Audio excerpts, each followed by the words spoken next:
ನಮಸ್ಕಾರ. ನನ್ನ ಹೆಸರು ಮಹಾಲಕ್ಷ್ಮಿ. ಎಲ್ಲರೂ ಚೆನ್ನಾಗಿದ್ದೀರಾ ಅಂತ ಭಾವಿಸ್ತಾ ಈ ವಿಡಿಯೋವನ್ನು ಶುರು ಮಾಡ್ತಾ ಇದ್ದೀನಿ. ಬ್ಲಡ್ ಪ್ರೆಷರ್ ಎಲ್ಲರಿಗೂ ಇವತ್ತು ಸ್ಟ್ರೆಸ್ಸಿಂದ ಅಥವಾ ಕೋಪ ಜಾಸ್ತಿ ಆಗಿರೋದ್ರಿಂದ, ಶಾಂತವಾಗಿ ಇರೋದನ್ನ ಮರ್ತಿರೋದ್ರಿಂದನೋ ಏನೋ ಗೊತ್ತಿಲ್ಲ, ಎಲ್ಲರಿಗೂ ಬಿ ಪಿ ಅನ್ನೋದು ಜಾಸ್ತಿ ಆಗ್ತಾನೇ ಇದೆ. ಸೊ ಅದಕ್ಕೆ ಕಾರಣವೂ ನಮಗೆ ಗೊತ್ತಿದೆ, ಏನಕ್ಕೋಸ್ಕರ ಬಿ ಪಿ ಜಾಸ್ತಿ ಆಗ್ತಾ ಇದೆ. ನಮ್ಮ ಹ್ಯಾಬಿಟ್ಗಳಲ್ಲಿ ನಾವು ಚೇಂಜಸ್ನ ಮಾಡ್ಕೊತಾ ಇಲ್ಲ.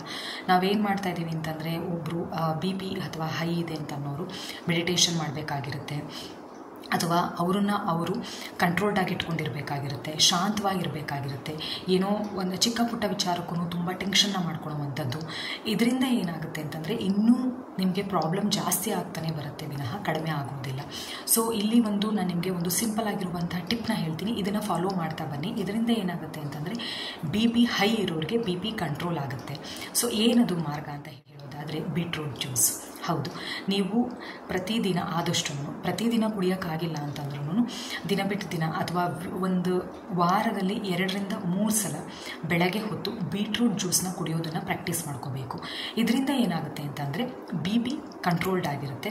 ಸೊ ಹಾಗಾದರೆ ಮೇಡಮ್ ಬೀಟ್ರೂಟ್ ಜ್ಯೂಸನ್ನ ಕುಡಿದ್ಬಿಡ್ತೀನಿ, ಎಲ್ಲನೂ ಕ್ಲಿಯರ್ ಆಗೋಗ್ಬಿಡುತ್ತಾ? ಸೊ ಆ ಥರ ಹೇಳೋದಾದರೆ ಖಂಡಿತ ಸಾಧ್ಯ ಇಲ್ಲ. ಸೊ ಬೀಟ್ರೂಟ್ ಜ್ಯೂಸನ್ನ ಕುಡಿತಾ ಇದ್ದೀರಾ ಅಂತಂದರೆ ಹೌದು, ನಿಮಗೆ ಅದು ಬಿ ಪಿನ ಕಂಟ್ರೋಲ್ಡ್ ಆಗಿ ಇಟ್ಕೊಳೋದಕ್ಕೆ ಸಹಾಯ ಅಂತೂ ಮಾಡೇ ಮಾಡುತ್ತೆ.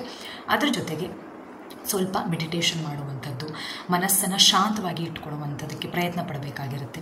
ಮತ್ತು ಬೇಡದೇ ಇರೋ ವಿಚಾರಗಳಿಗೇ ಅತಿ ಹೆಚ್ಚು ಚಿಂತೆ ಮಾಡೋದ್ರಿಂದ ಮತ್ತೆ ನಮಗೆ ಬಿ ಪಿ ಅನ್ನೋದು ಜಾಸ್ತಿ ಆಗೋದಕ್ಕೆ ಶುರುವಾಗುತ್ತೆ.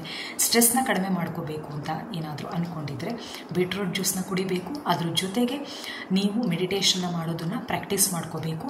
ಸೊ ಶಾಂತವಾಗಿ ಇರೋದನ್ನು ಸಹ ಪ್ರಾಕ್ಟೀಸ್ ಮಾಡ್ಕೋಬೇಕು.